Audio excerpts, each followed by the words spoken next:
Shalom,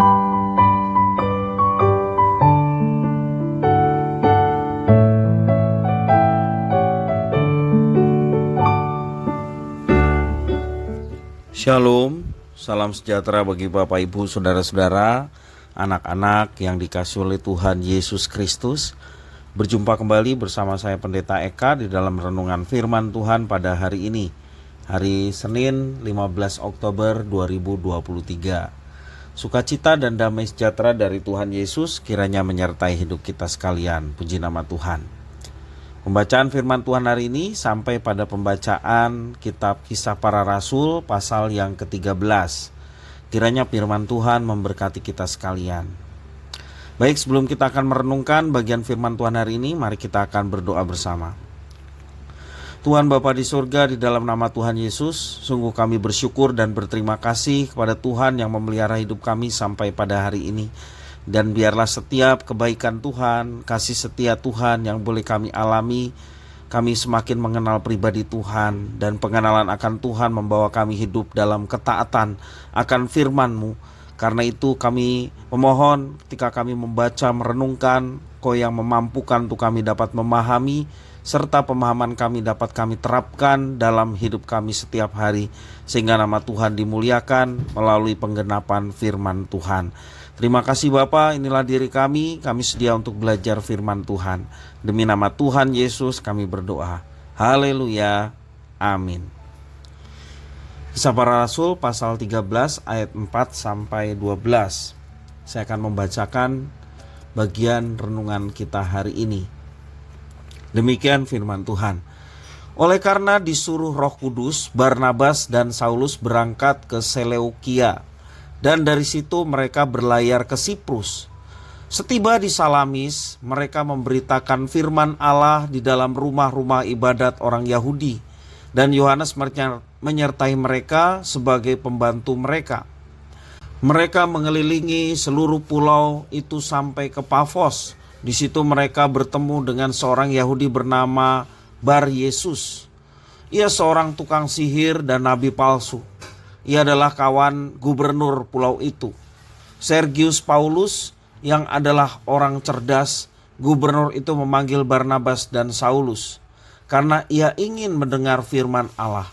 Tetapi Elimas, demikianlah namanya dalam bahasa Yunani, tukang sihir itu menghalang-halangi mereka dan berusaha membelokkan gubernur itu dari imannya.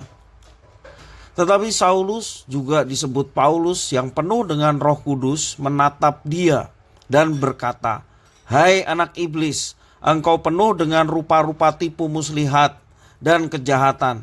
Engkau musuh segala kebenaran.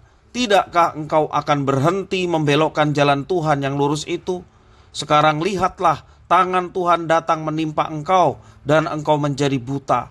Beberapa hari lamanya engkau tidak dapat melihat matahari." Dan seketika itu juga orang itu merasa diliputi kabut dan gelap. Dan sambil meraba-raba ia harus mencari orang untuk menuntun dia. Melihat apa yang telah terjadi itu, percayalah gubernur itu, ia takjub oleh ajaran Tuhan. Demikian firman Tuhan. Bapak Ibu, Saudara-saudara yang dikasihi oleh Tuhan Yesus Kristus, dikatakan di Pafos, Barnabas dan Saulus mendapat undangan dari gubernur pulau itu. Dia seorang bukan Yahudi bernama Sergius Paulus. Dia orang yang cerdas dan sangat berhati-hati dan penuh pertimbangan. Sergius Paulus, dia bertindak berdasar akal sehat, bukan nafsu atau prasangka semata. Dia mengundang Barnabas dan Saulus karena ingin mendengar firman Allah, ingin tahu tentang pikiran dan kehendak Allah. Sekalipun berkedudukan tinggi dan berwenang, Sergius Paulus mau menerima para pemberita Injil yang bukan siapa-siapa, yakni Barnabas dan Saulus.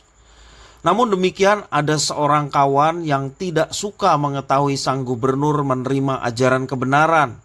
Dia adalah Elimas. Elimas adalah seorang tukang sihir.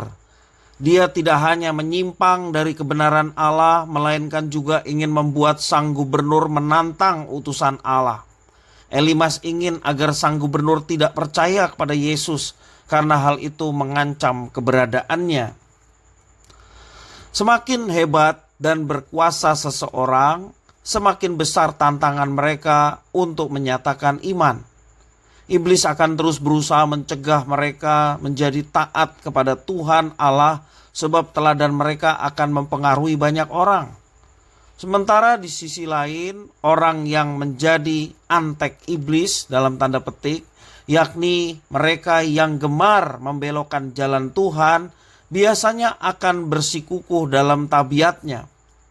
Sekalipun jalan di depannya menunjukkan bukti yang kuat dan meyakinkan tentang adanya kebenaran Tuhan Allah, mereka akan berusaha dengan berbagai cara untuk menghalangi perjalanan Injil. Apa yang mesti dilakukan oleh orang percaya? Tentu saja menjadikan tantangan sebagai sarana belajar, semakin maju di dalam iman. Bagi orang Kristen, orang beriman, umat pilihan, tantangan bukanlah hambatan. Tantangan bukan hambatan, melainkan sebuah batu loncatan untuk semakin dikuatkan. Kiranya firman Tuhan memberkati kita sekalian. Mari kita berdoa. Tuhan Bapa di surga, di dalam Yesus Kristus mengucap syukur atas firman Tuhan. Biarlah Tuhan menjadikan kami kuat dan teguh menghadapi setiap tantangan yang ada dalam hidup kami.